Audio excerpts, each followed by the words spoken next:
يا أيها الذين آمنوا اتقوا الله حق تقاته ولا تموتن إلا وأنتم مسلمون يا أيها الناس اتقوا ربكم الذي خلقكم من نفس واحدة وخلق منها زوجها وبث منهما رجالا كثيرا ونساء واتقوا الله الذي تساءلون به والأرحام إن الله كان عليكم رقيبا يا أيها الذين آمنوا اتقوا الله وقولوا قولا سديدا يصلح لكم أعمالكم ويغفر لكم ذنوبكم ومن يطع الله ورسوله فقد فاز فوزا عظيما أما بعد فإن أصدق الحديث كتاب الله وخير الهدي هدي محمد صلى الله عليه وسلم وشر الأمور محدثاتها وكل محدثة بدعة وكل بدعة ضلالة وكل ضلالة في النار أما بعد فأعوذ بالله من الشيطان الرجيم بسم الله الرحمن الرحيم والباقيات الصالحات خير عند ربك ثوابا وخير أملا আল্লাহ সুবহানাহু ওয়া তাআলা শুকর আদায় করছি তিনি আমাদেরকে জুমার সালাতের এবং খুতবার জন্য মসজিদে সমবেত হওয়ার তৌফিক দান করেছেন। এ কারণে বলি আলহামদুলিল্লাহ। রাসূলুল্লাহ সাল্লাল্লাহু আলাইহি ওয়াসাল্লামের উপর দুরূদ এবং সালাম বর্ষিত হোক। আল্লাহুম্মা সাল্লি ওয়া সাল্লিম ওয়া বারিক আলা নবিকা মুহাম্মদ আল্লাহুম্মা সাল্লি আলাইহি আল্লাহুম্মা বারিক আলাইহি। সম্মানিত ভাইয়েরা এবং বোনেরা, খুবই কম এবং সংক্ষিপ্ত সময়ে আমি আপনাদের কাছে কয়েকটি এমন আমলের কথা উল্লেখ করতে চাই যে আমলগুলো করতে সময় লাগে কম, কিন্তু তার প্রতিদান, পুরস্কার, সওয়াব এগুলো অনেক অনেক বেশি। সময় কম লাগে কাজগুলো করতে, কিন্তু তার প্রতিদান পাওয়া যায় অনেক বেশি, সওয়াব পাওয়া যায় অনেক বেশি। এর মধ্যে এক নম্বর যেটি আমরা বলতে চাই তা হলো আল উদু। এক নম্বরটা কি? অজু। আপনি জানেন রাসূলুল্লাহ সাল্লাল্লাহু আলাইহি ওয়াসাল্লাম বলেছেন, কোন একজন ব্যক্তি যদি খুবই ভালো করে সুন্দর করে সবগুলো অঙ্গ প্রত্যঙ্গ ঠিক মতো সময় নিয়ে ধুয়ে তারপরে অজু করার পর বলে আশহাদু আল্লা ইলাহা ইল্লাল্লাহ ওয়া আন্না মুহাম্মাদান আবদুহু ওয়া রাসূলুহু, এতটুকু কেউ যদি বলে তাহলে আসমানের যেই 8টি দরজা আছে অথবা জান্নাতের যে 8টি দরজা আছে সবগুলো দরজা তার জন্য খুলে যায় এবং তাকে বলা হয় তুমি এই দরজাগুলোর যেই কোনো একটা দিয়ে জান্নাতে প্রবেশ করতে পারবা। কি বলতে হবে? শুধু এতটুকুই অজু করার পর আশহাদু আল্লা ইলাহা ইল্লাল্লাহ ওয়া আশহাদু আন্না মুহাম্মাদান আবদুহু ওয়া রাসূলুহু।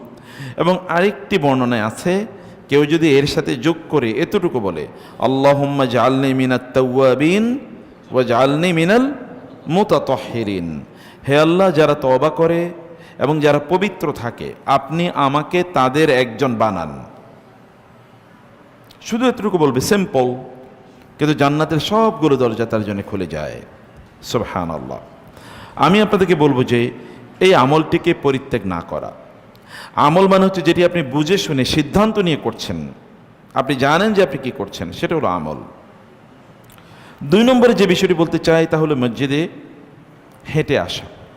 বাসা যদি কাছাকাছি হয় তাহলে হেঁটে আসা, দূর হলে তো আর কোনো কথা নেই, কিন্তু কাছাকাছি বাসা হলে মসজিদে হেঁটে আসা। আল্লাহ রাসূল সাল্লাল্লাহু আলাইহি ওয়াসাল্লাম বলেছেন, কেউ যদি তার বাসায় ওযু করে অতঃপর মসজিদে হেঁটে আসে, যে কোনো মসজিদে, সেখানে কোনো ফরজ নামাজ আদায় করার জন্য, যেমন আপনি জুমা নামাজ আদায় করতে এসেছেন, তাহলে তার প্রত্যেকটি পদক্ষেপের কারণে আল্লাহ সুবহানাহু ওয়া তাআলা একটি করে গুনাহ মাফ করে দেবেন এবং একটি করে সম্মান, মর্যাদা, জান্নাতে তার মর্যাদা আল্লাহ তাআলা একটি একটি করে বাড়িয়ে দেবেন। আপনি ঘর থেকে এখানে আসার জন্য যদি 1000 কদম ফেলে আসেন তাহলে 1000 কদমের প্রত্যেকটা কদমের কারণে একটা একটা করে গুনাহ আল্লাহ মাফ করে দেবেন। আবার সম্মান একটা একটা করে, প্রমোশন, পোস্ট প্রমোশন একটা একটা আল্লাহর করে কাছে বাড়তে থাকবে। কিন্তু শর্ত হলো বাসায় উজু করতে হবে। অনেকে মসজিদে আসেন, বাসায় উজু করেন না, এখানে এসে উজু করেন। আছে কিনা এরকম? আছে। উজু করতে হবে কোথায় বললাম বলেন তো? বাসায় উজু করে পবিত্র হয়ে তারপরে আসতে হবে।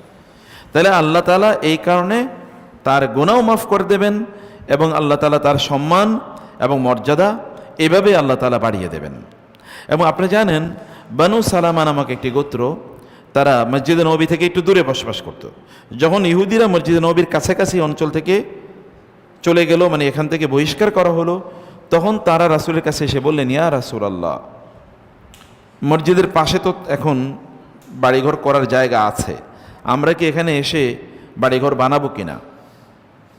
রাসূল বলেন, না, আসারাকুম দিয়া আরাকম তুক্তাবু আসারুকুম, যেখানে তোমাদের বাড়িঘর আছে ওইখানেই থাকো, কারণ ওইখান থেকে মসজিদে আসার জন্য একটু হেঁটে আসা লাগে।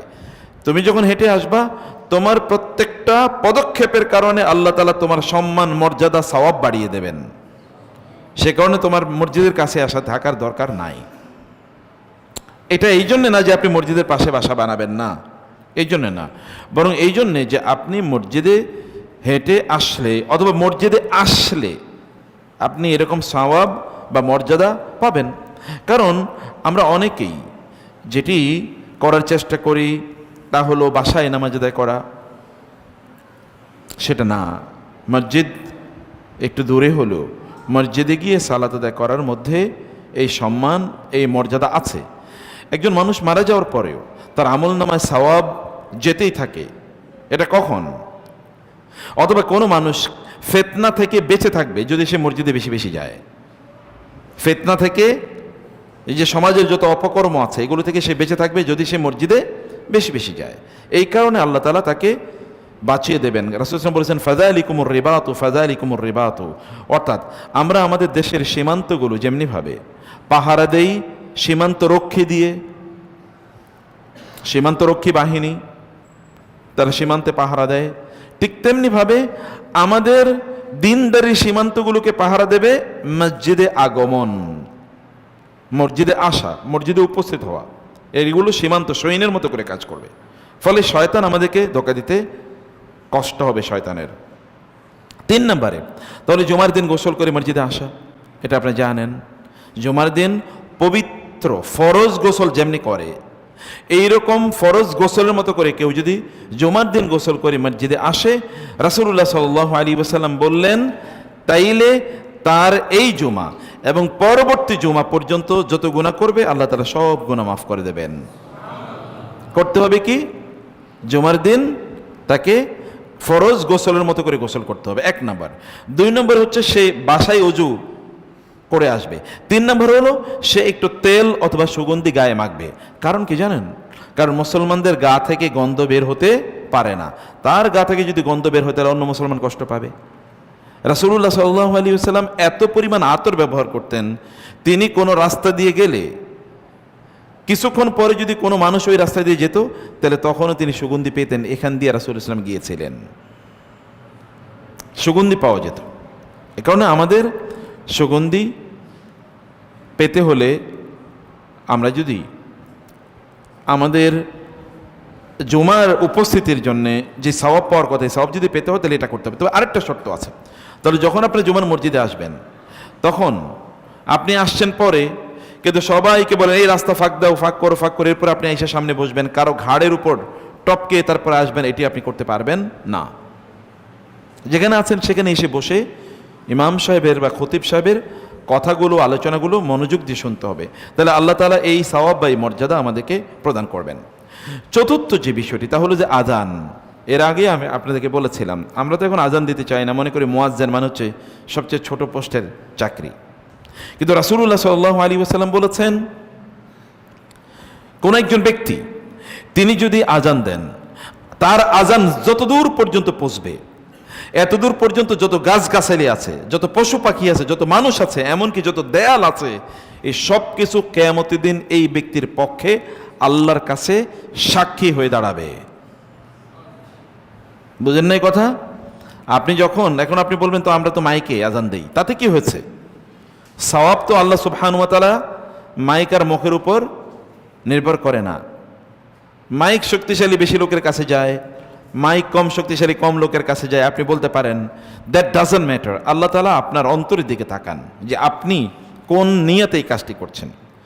সে কারণে প্রিয় ভাইরা, রাসূলুল্লাহ সাল্লাল্লাহু আলাইহি ওয়াসাল্লাম বলেন, ফাইন্নাহু লা ইয়াসমাউ মাদা সাউতাল মুআজ্জিনি জিন্নুন ওয়ালা ইনসুন ওয়ালা শাইউন ইল্লা শাহিদা লাহু ইয়াউমাল কিয়ামা।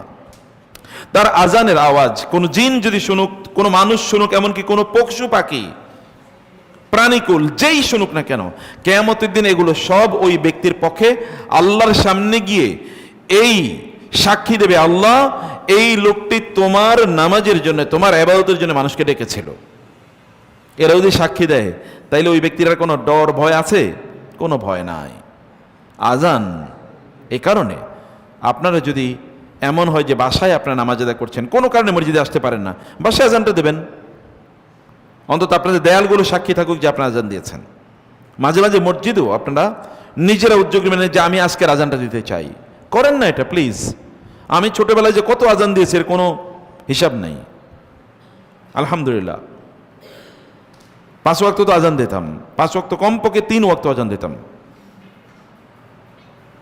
যখন মাদ্রাসায় পড়তাম একটি বাড়িতে প্রায় 4-5 বছর বিভিন্ন বাড়িতে লজিং, আপনারা জানেন কিনা আমি জানি না, লজিং বলে এক ধরনের আমরা ছিলাম, তখন ওইখানে নামাজও পড়াতাম আজানও দিতাম, এবং that was the best time in my life. আমার জীবনের শ্রেষ্ঠতম সময় ছিল সেগুলো।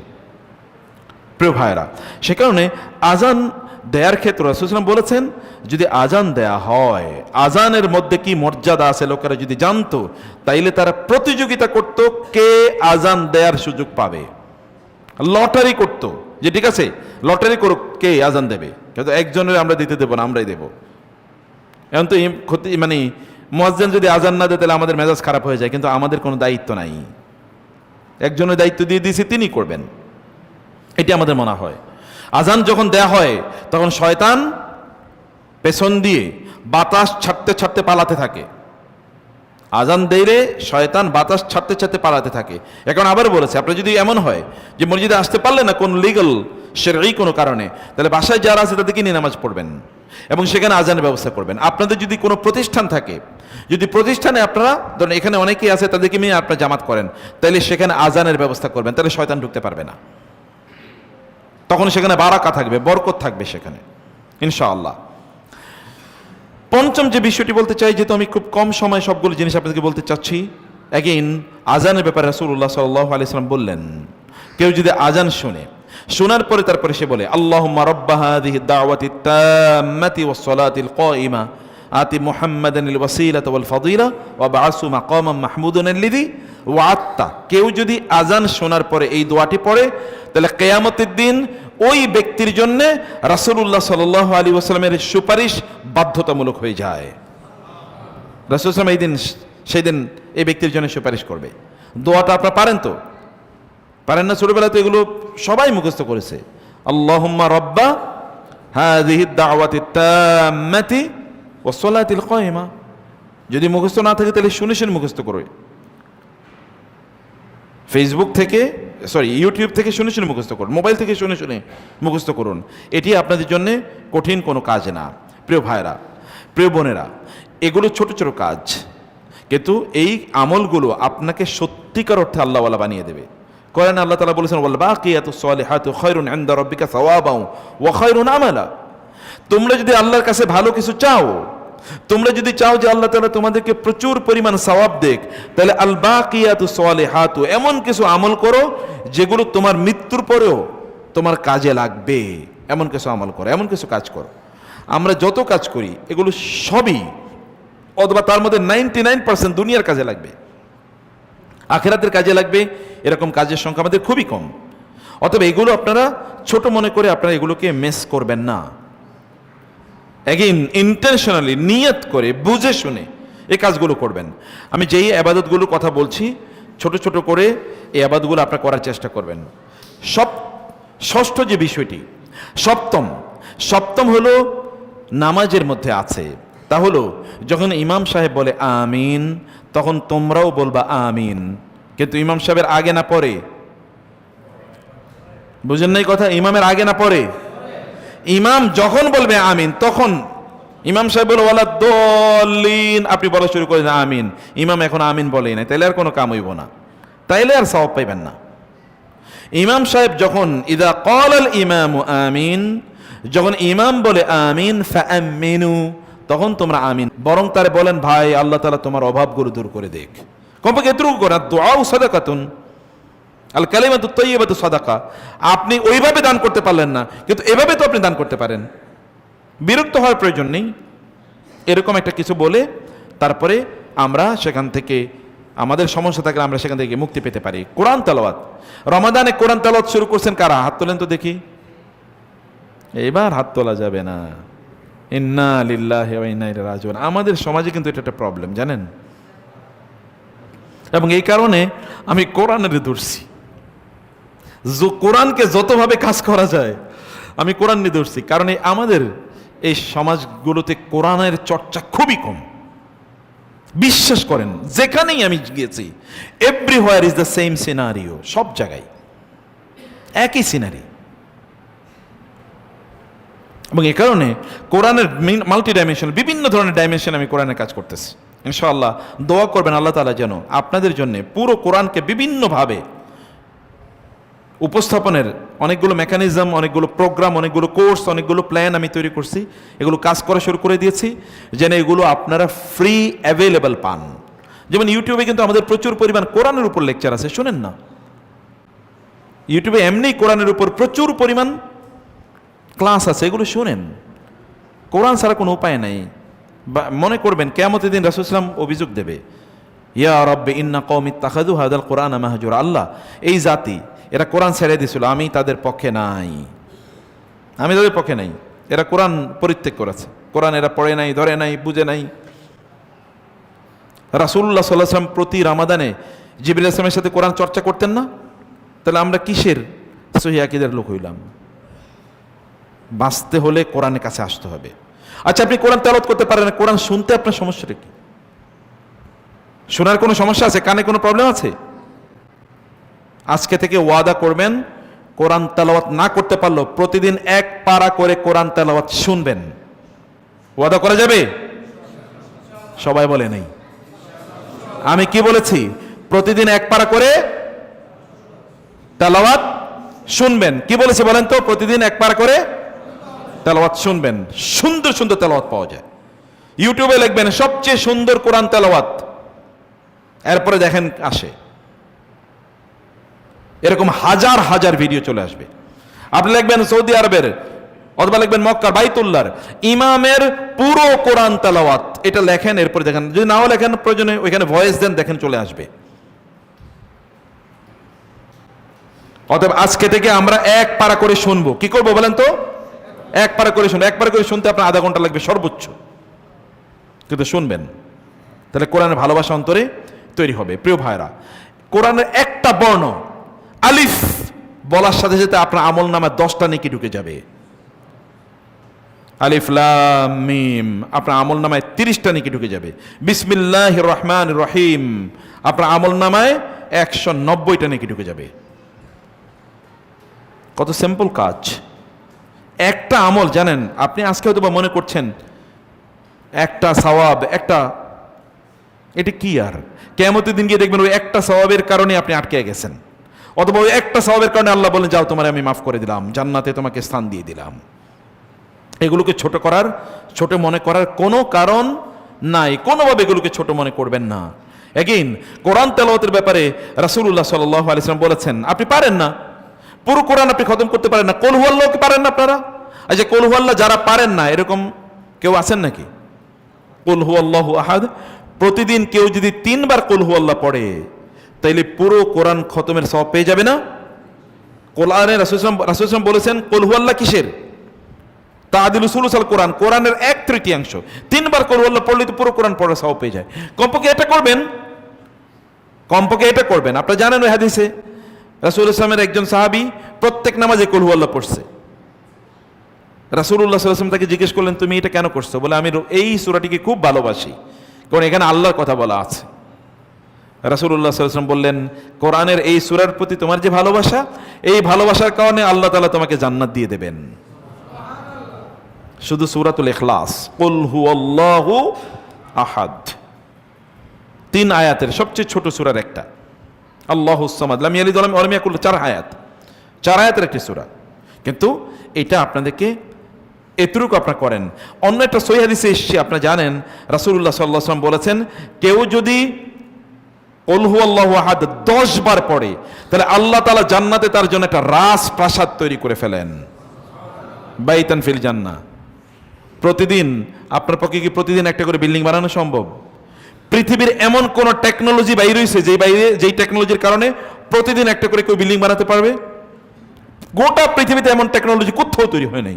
যতই পৃথিবীর অমক তমক দেশ রাষ্ট্র অনেক বিজ্ঞানে প্রযুক্তিতে আগে গেছে, তারপরে কি সম্ভব? নো, সম্ভব না। কিন্তু আপনি প্রতিদিন জান্নাতে একটা রাজপ্রাসাদ বানাতে পারেন যদি প্রতিদিন 10 বার কুল হুয়াল্লাহ পড়েন। এগুলো তো আপনারই সম্পদ, আপনি কেন বানাবেন না এই সম্পদ? জান্নাতে অট্টালিকা, চলেন বাসায় সবাইকে বলেন, চলো আমরা এখন জান্নাতে একটা অট্টালিকা বানাবো। নিজেরা বলেন, বাচ্চাদেরকে বলেন, স্ত্রীকে বলেন, মা বাবাদের সাথে প্রতিযোগিতা, চলো বাবা আজকে জান্নাতে আমরা একটা রাজপ্রাসাদ বানাই। এটাও তো একটা খেলা। এই খেলাটা ওদের অন্তরে ঢুকিয়ে দেন, এই জান্নাতের ভালোবাসাটা ওদের অন্তরে ঢুকিয়ে দেন। কেউ যদি রাতের বেলা ঘুমানোর আগে সূরা বাকারার শেষের 2 আয়াত পড়ে, আমানার রাসূলু বিমা উনজিলা ইলাইহি মির রাব্বিহি ওয়াল মুমিনুন, ঘুমের আগে, তাইলে ওই গোটা রাতে তার সকল ধরনের ক্ষতি থেকে আল্লাহ তাআলা তাকে রক্ষা করবেন। তার যত ধরনের প্রয়োজন আছে সকল প্রয়োজন আল্লাহ তাআলা তার মিটিয়ে দেবেন। পড়ছে মাত্র কোরআনের 2টা আয়াত। আপনার তখন আর সিকিউরিটি গার্ড, সিকিউরিটি ক্যামেরা এগুলো কোনো কিচ্ছু লাগবে না। আল্লাহ তাআলাই ফেরেশতা লাগিয়ে দেবেন, ওরে সব সমস্যা থেকে রক্ষা করো। তখন আর বাসায় আগুন লাগবে না। রাতের বেলা গোটা রাত আল্লাহ তাআলা পাহারা দেবেন আল্লাহর ফেরেশতা দেখে দিয়ে। প্রিয় ভাইরা, এগুলো আল্লাহ রাসূল বলছে, ওয়ামান আসদাকু মিনাল্লাহি কিলা। রাসূল ইসলাম আল্লাহর চেয়ে সত্যবাদী কে? আর আল্লাহ রাসূলের চেয়ে সত্যবাদী কে? কেউ হতে পারে না। এরপরে ঘুমের আগে আপনি যদি আয়াতুল কুরসি পড়েন, আপনি জানেন আয়াতুল কুরসি জানেন তো আপনারা সবাই? আয়াতুল কুরসি কোনটা? আল্লাহু লা ইলাহা ইল্লা হুয়াল হাইয়ুল কাইয়্যুম। যদি না পারেন এগেইন আজকে ইউটিউব থেকে 50 বার শুনবেন এবং শোনার পরে দেখেন মুখস্থ হয়ে যাবে। আল্লাহু লা ইলাহা ইল্লা হুয়াল হাইয়ুল কাইয়্যুম। এটা যদি কেউ ঘুমের আগে, ঘুমানো যাওয়ার আগে, মোবাইল, আল্লাহর কসম আপনাদেরকে বলছি, ঘুমের আগে মোবাইল যদি বন্ধ না করেন তাহলে এই ইবাদত কোনোদিন করতে পারবেন না। দূরে রাখেন। আমি ইদানিং এটা করছি, মোবাইল দূরে রাখতেছি, কোথায় আছে আমি খবরও রাখি না। ঘুমের আগে যাও, ওটা তুমি দূরে থাকো। আপনি ঘুমের আগে বন্ধ করে রাখবেন, ডাটা অফ, দূরে রাখেন মোবাইলটা, ধরার দরকার নাই, আর কারো ফোন ধরার দরকার নেই। তখন আপনি এই আমলগুলো করেন, আয়াতুল কুরসি পড়েন। যদি না পড়তে পারেন তাহলে কমপক্ষে শুনেন। যদি তা করেন তাহলে আল্লাহ তাআলা আপনার শিয়রের পাশে, আপনার নেই এই যে বালিশের মাথার পাশে একজন ফেরেশতা দাঁড়া করে রাখবেন, যেন গোটা রাত এই ফেরেশতা আপনাকে পাহারা দেয়। কেউ যেন আপনার ক্ষতি না করতে পারে, শয়তান যেন আপনার ক্ষতি না করতে পারে, গোটা রাত পাহারা দেয়। অনেকে খুবই খারাপ বাজে স্বপ্ন দেখেন রাতে, তো বাজে স্বপ্ন দেখবেন না কেন? আপনি কেন এটা করেন না? এটা কেন করেন না? অনেকে বলে আমাদের জিনে আইসা রাতে ধরে। কেন জিনে ধরবেন? আপনি কি আয়াত পড়ে শুইছেন? আল্লাহ রাসূল সাল্লাল্লাহু আলাইহি ওয়াসাল্লাম আপনাকে বলেছেন যেগুলো যদি কেউ করে তাইলে তার এ রাত তাকে পাহারা দেবে। ওই আপনাদের আবু হুরায়রা রাদিয়াল্লাহু তাআলা একটা হাদিস শুনেছেন না? শয়তান চুরি করতে আসছিল এবং তৃতীয়বার এসে বলছে তোমার একটা ভালো জিনিস শিখিয়ে দিয়ে যাই, এবং সে